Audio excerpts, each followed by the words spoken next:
Muy buenos días para todos. Espero que se encuentren bien al momento de revisar esta grabación correspondiente a la segunda web conference del curso Tendencias Políticas en el que ustedes se encuentran participando. A continuación, me permito compartir pantalla para que podamos revisar la presentación correspondiente a este ejercicio del día de hoy, en donde fundamentalmente vamos a resolver pues el ejercicio de identificar en qué punto del curso nos encontramos y darles alguna información relevante en lo que corresponde al paso en el que nos encontramos en este momento del curso. Eh, Na- Iniciamos recordando pues que el curso tiene dos grandes unidades didácticas que nos encontramos ya en el desarrollo de la segunda, es decir, hemos superado la mitad del curso y nos encontramos ya en la parte final del mismo, donde esta unidad didáctica corresponde a la revisión ya aterrizada de las políticas públicas de educación superior en el contexto colombiano, donde seguramente tendremos la oportunidad de revisar la estructura y el marco legal del sistema de educación superior de nuestro país. Es decir, estamos pasando de lo general a lo particular. Eh, Recordar pues que este es un curso lectivo de 96 horas de estudio, 2 créditos, con una aprobación de 350 puntos de 500 y que efectivamente un proceso muy importante que tenemos que realizar a lo largo del mismo es la lectura y el análisis correspondiente a las lecturas y a los documentos que allí en el syllabus y en las diferentes guías de actividades y de aprendizaje se han propuesto. Nos encontramos, como les decía, efectivamente en la parte final, lo que tiene que ver con los pasos 3 y 4 del curso. El paso 3 corresponde al análisis de las particularidades educativas en la educación superior en Colombia y posteriormente el paso 4 que corresponde ya al cierre, que recoge todo lo que hemos trabajado en los 3 pasos anteriores, tratándose de elaborar una propuesta de un plan de acción, actividades 3 y 4, pasos 3 y 4, que revisaremos con más profundidad a continuación. El paso 3 que corresponde a las semanas 10 a 14, que tiene su fecha de entrega el 14 de mayo y en la que nos encontramos actualmente, pues tiene mucho que ver en relación con la reflexión. Entonces, la propuesta de trabajo corresponde a construir un cuadro analítico que incluya los siguientes aspectos: calidad, internacionalización, gestión administrativa, inclusión y virtualización en relación con los contextos globales y colombiano particularmente, incluyendo las conclusiones a las que el grupo colaborativo llega para el caso de la educación superior en Colombia. Este es el ejercicio que estamos realizando actualmente, motivándolos, por supuesto, a la participación activa en el foro y a que, sabiendo pues que tenemos todavía un tiempo bien importante para el desarrollo, lo aprovechamos al máximo con el propósito de conseguir un resultado pues favorable a la hora de revisar la actividad. Estaré retroalimentando los foros, por supuesto, en los próximos días, pero es muy importante que ustedes aprovechen el tiempo, evidencien la participación y la interacción que ustedes desarrollan a nivel de equipo en los foros y, por supuesto, tener en cuenta la revisión de los elementos documentales relacionados en la bibliografía para este paso particular. El paso 4, que ya serían las 2 últimas semanas del curso y lo presento ahora entendiendo pues que este es el último espacio de web conference que tenemos programado, tiene que ver con la presentación de un plan de acción u hoja de ruta. ¿Relacionado con qué? Pues con las políticas educativas y la reconfiguración de la educación superior en Colombia. Aquí es una propuesta bastante importante en términos de recoger lo que la asignatura nos ha permitido trabajar a lo largo de ella y poder plantear ya una propuesta, un plan de acción donde evidenciemos la apropiación que hemos venido realizando como personas y como grupos de trabajo colaborativo en torno a esas políticas educativas y cómo ustedes proponen reconfigurar la educación superior en Colombia a partir de esas reflexiones y de esos elementos que tienen que ver directamente con las políticas educativas de educación superior. Este es un trabajo colaborativo de 125 puntos y aquí tendremos 2 semanas después de la entrega de la anterior actividad para el desarrollo y entrega de la misma. En este momento quisiera compartirles un video que me parece muy pertinente y además muy interesante en términos de lo que tiene que ver en las reflexiones que se hacen al respecto de los desafíos y oportunidades que tiene la educación superior en América Latina y particularmente todo lo que tiene que ver con el ejercicio de procurar que las políticas educativas atiendan a esos retos. Me voy a devolver un momento al paso 3 para que ustedes no pierdan de vista efectivamente esos elementos que tienen que ver con la calidad, la internacionalización, la gestión administrativa, la inclusión y la virtualización. Porque en este caso, el director de UNESCO Educación Superior para Latinoamérica, el doctor Franks Pedro, nos muestra efectivamente elementos relacionados con esas políticas educativas inclusivas y sostenibles en pro de esa actualización permanente de la política educativa superior en América Latina. Entonces vamos a darle clic en este momento a este video para que ustedes lo puedan visualizar. Igualmente en el enlace de la grabación se los compartiré para que lo puedan revisar posteriormente con más calma. Y una llamada igualmente urgente a el despliegue de programas.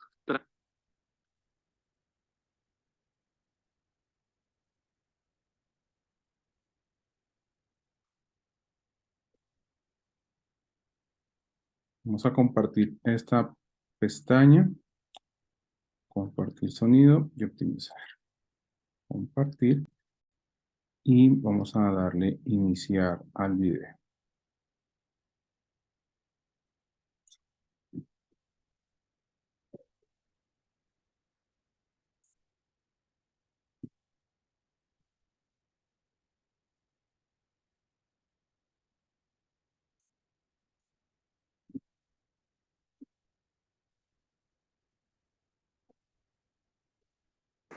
Bueno, en primer lugar me van a permitir que exprese mi gratitud al presidente de UNIR, al doctor Rafael Puyol, porque no solo por la invitación, que siempre es un placer venir a Perú, sino sobre todo por este diseño magnífico de estos paneles. Creo que no me he perdido ninguno y para mí ha sido una magnífica oportunidad para pulsar el ambiente de lo que se está cociendo en esta región, ¿no? Entonces, sin más preámbulos, yo he venido a hacer una cosa muy simple.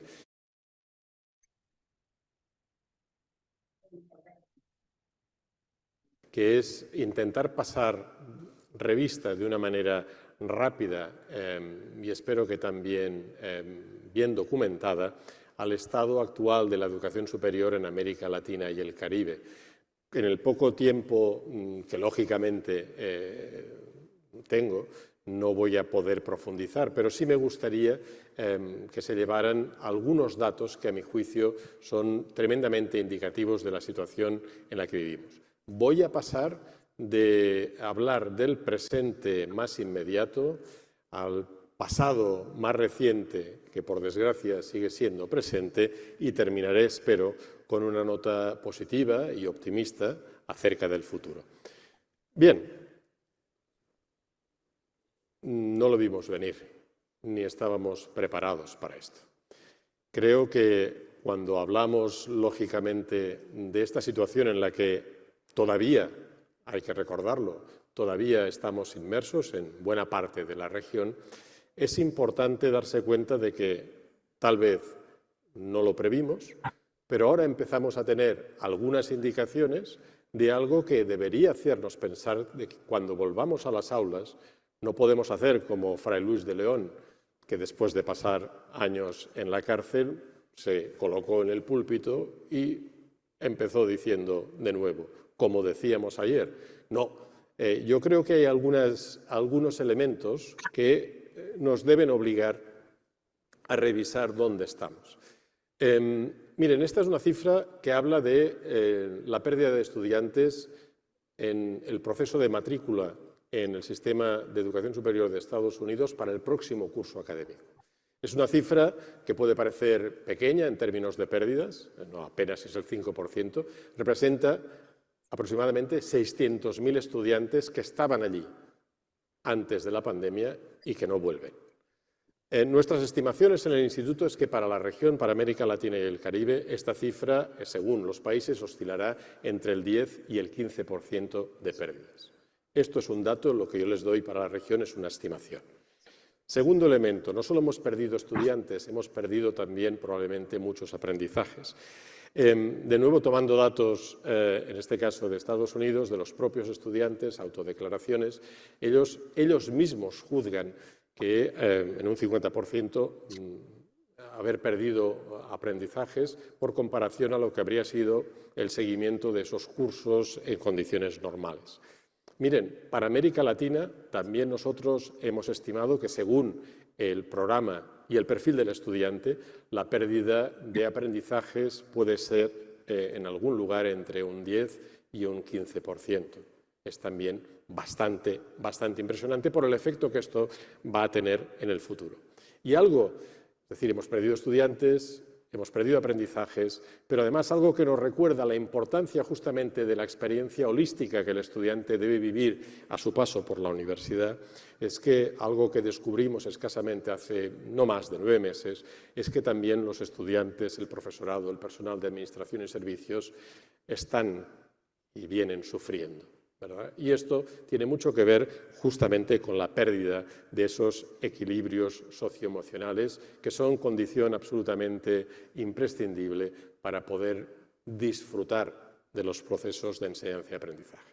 Este es nuestro inmediato pasado, que indefectiblemente debe hacernos pensar que cuando recuperemos de nuevo la vuelta a las aulas, o para quien recupere la vuelta a la normalidad, por llamarlo de algún modo, debemos pensar en un esfuerzo de recuperación muy importante.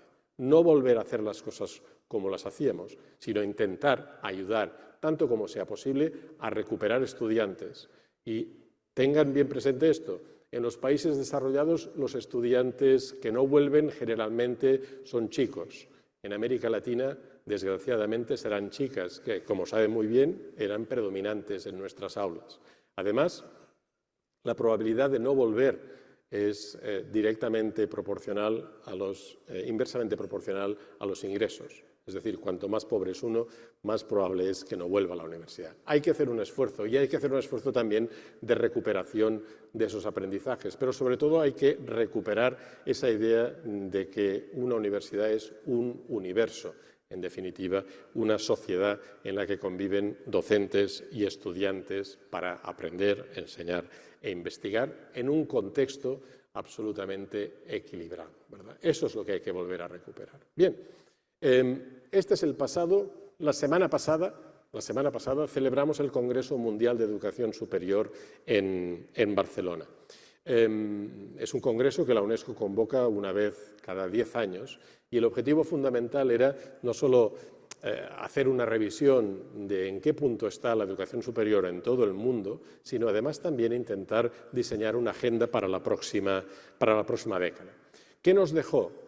Yo diría, si me permiten una lectura muy personal, 2 mensajes muy claros. El primero es muy sencillo, es recordarnos a todos que la educación superior es un bien público. Mire, cuando yo era estudiante de primer curso tenía un profesor que para explicarnos la diferencia entre bien público y bien privado nos recordaba la importancia de la luz. La luz en el contexto de un barrio, digamos, o de un pueblo en el que no hay alumbrado público.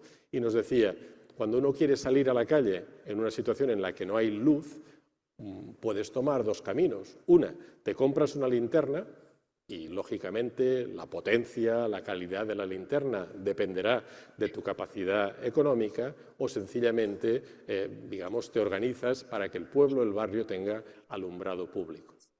La diferencia entre una cosa y la otra es que cuando hay alumbrado público uno se puede pasear por la calle con una luz que es compartida por todos, que nos beneficia a todos inevitablemente y además el hecho de que yo tenga luz no significa que él no pueda tener luz. En cambio, cuando nos paseamos cada uno con nuestra propia linterna, eso no significa que no podamos tener luz, pero significa clarísimamente que puede haber escasez de linternas, ¿verdad? O sencillamente cuando yo estoy alumbrando aquí, él puede sencillamente verse deslumbrado. Por tanto, cuando hablamos de la educación como bien público, estamos hablando no solo de la necesidad en el espíritu más de la ilustración, ¿verdad?, del siglo XVIII, de hacer llegar luz ahí donde no la hay, sino además también de intentar encontrar estrategias que garanticen que ese alumbrado posibilita precisamente la asunción de esos beneficios para el colectivo, para todas las personas sin exclusión. Y por eso, precisamente, la segunda idea que se compartió en esta conferencia mundial fue inevitablemente que el derecho a la educación, el derecho universal a la educación desde una perspectiva de educación permanente a lo largo de la vida, incluye también a la educación superior. Por tanto, el lema de nuestro instituto, el lema de la UNESCO para la próxima década será, sin lugar a dudas, derecho a la educación para todas las personas. Bien, estos dos principios parecen claros, pero fíjense, no sé si ustedes leyeron alguna vez al escritor guatemalteco Augusto Monterroso, que tiene un cuento, el segundo cuento más corto en lengua española, titulado El dinosaurio. Y dice así: cuando se despertó, el dinosaurio seguía allí. Bien, ahora que parece que estamos saliendo de esta pesadilla que está siendo la pandemia, debemos recordar que ahí teníamos un dinosaurio. Y ese dinosaurio es, en definitiva, una serie de problemas que nuestros sistemas de educación superior vienen arrastrando en la región desde hace décadas. Yo, en el poco tiempo en el que tenemos, no puedo hacer otra cosa que intentar darles algunas pinceladas de qué aspecto tiene este dinosaurio. Y luego veremos, al final de todo, si tengo suerte, si podemos conseguir que este dinosaurio se mueva, se desplace, ¿verdad? Y poco a poco desaparezca del paisaje. Vamos allí. 3 medidas nada más. La primera es la equidad y la inclusión de nuestros sistemas. Miren, una buena noticia, aparentemente, es que, digamos, en una cohorte de jóvenes, 1 de cada 4, el 25%, consigue entrar en alguna forma de educación superior. Eso es bueno, porque sencillamente 2 décadas atrás apenas alcanzaba al 10%. Pero estamos muy lejos de lo que serían las cifras del mundo desarrollado, donde generalmente la mayoría de los jóvenes de cada cohorte ingresa en alguna forma de educación superior. Esto es muy importante. Pero además es importante recordar, y esta cifra yo creo que es muy importante, este 7 es muy importante, que si ustedes dividen a los estudiantes en función de sus ingresos, de los ingresos de sus familias, digamos en quintiles, 20%, 20%, 20%, se darán cuenta de que la probabilidad entre los estudiantes que tienen más recursos por comparación a aquellos que tienen menos recursos de acceder a la educación superior no es del doble, ni del triple, ni del cuádruple, es de 7 veces más en nuestra región, 7 veces más. ¿Sí? Pero además tenemos en nuestra región algunos países donde ese porcentaje, desde luego, puede ser más bajo, pero en algunos lugares puede ser incluso de 18 veces más. Esa es nuestra realidad. Es decir, necesitamos correr para incrementar el acceso, encontrar fórmulas probablemente de provisión que sean innovadoras, al tiempo que nos esforzamos para reducir esas inequidades. Yo creo que es muy importante recordar que en este contexto los retos están muy claros, pero también nuestros sistemas se han ido moviendo y a nivel político está muy claro que lógicamente no basta, la batalla empieza en el acceso, pero no termina con él. Lo que debemos conseguir es que los estudiantes que tienen más dificultades justamente para ingresar terminen bien, graduándose bien. Y eso exige una serie de políticas a escala nacional y a escala institucional que son fáciles de enunciar, pero difíciles de llevar a la práctica. Por ejemplo, en un tema, y solo en aras del tiempo solo me voy a referir a uno, la ausencia de mecanismos de financiación del estudiante que sean realmente significativos. En la mayor parte de los países de América Latina, los pocos mecanismos que existen de financiación pública al estudiante terminan beneficiando al estudiante de ingresos medios. Y en realidad les estamos ofreciendo unas ayudas que les sirven para pagar, me van a permitir que utilice esta expresión, 2 cervezas cada fin de semana, pero que no significan cantidades críticas como para ofrecer a un estudiante que sin esa ayuda no habría podido acceder a la educación superior esa ventana abierta de oportunidad. no lo tenemos. ¿De acuerdo? Y eso es solo un ejemplo, pero hay muchísimos más, como puede ser, por ejemplo, la diversificación de la oferta, el reconocimiento de que existen muchas epistemologías, muchas formas distintas de conocer y, por tanto, también probablemente muchas maneras distintas de entender lo que es la educación superior. Segundo elemento, la otra cara de la misma moneda, ¿verdad? ¿Qué sería de la equidad si no pudiéramos ofrecer un acceso a una educación superior de calidad y con pertinencia? Bien, aquí yo quisiera destacar de nuevo una cifra muy importante, y es que el diferencial de salario entre aquellos jóvenes que consiguen graduarse en educación superior en esta región y quienes se quedan en la educación secundaria es del 200%. Es decir, hay un premio muy importante todavía para el conjunto de la región, con variaciones en función de los programas, de los países, pero hay un premio muy importante. Piensen que esta cifra para el mundo de los países más desarrollados se reduce a la mitad, es apenas de un 100%, y en algunas titulaciones universitarias es prácticamente inexistente, ¿verdad? Aquí existe ese premio, pero ¿saben qué sucede? Que tenemos un problema grave de calidad interna. De cada 10 estudiantes que ingresan en primer curso, apenas conseguimos graduar a la mitad. Apenas conseguimos que se gradúen 5. Es decir, hay una pérdida muy importante tanto de recursos familiares, personales, incluso diría más, de ilusiones puestas en ese itinerario formativo que se pierden, pero también hay mucha financiación que se pierde. Lógicamente la titulación no lo es todo y es posible que una persona que pase un año por una aula universitaria inevitablemente termine aprendiendo alguna cosa, pero vivimos en una sociedad y en un mercado. Vale, pues muy bien, voy a dejar el video hasta este punto con el ánimo de motivarlos a que lo sigan revisando. Como se pueden dar cuenta, es un video absolutamente pertinente en términos de lo que significó esa conferencia de la UNESCO sobre educación superior a finales del año pasado, lo que le da una pertinencia temporal y contextual importante. Eh, Creo que es importante terminar de revisarlo en función de las actividades actuales del curso, porque nos va a permitir complementar lo que la bibliografía nos está presentando en lo que significa lo que está presentado en el curso como tal de elementos a ser revisados por parte de ustedes. Esto, digamos que lo quiero dejar en en esos puntos suspensivos con el objetivo de que ustedes al revisar esta grabación, como estudiantes de este curso, puedan revisar con detalle la misma y puedan manifestarme por sus diferentes medios de comunicación, el Skype o el correo interno del aula, cualquier inquietud o cualquier reflexión importante que quisieran compartir conmigo al respecto de este ejercicio de las políticas educativas en educación superior en Latinoamérica y cómo ellas también se reflejan en nuestro país en este momento. Agradezco mucho su atención. Digamos que la grabación la finalizo en este punto, esperando poder continuar con ustedes la conversación por los medios que están ya disponibles para tal fin.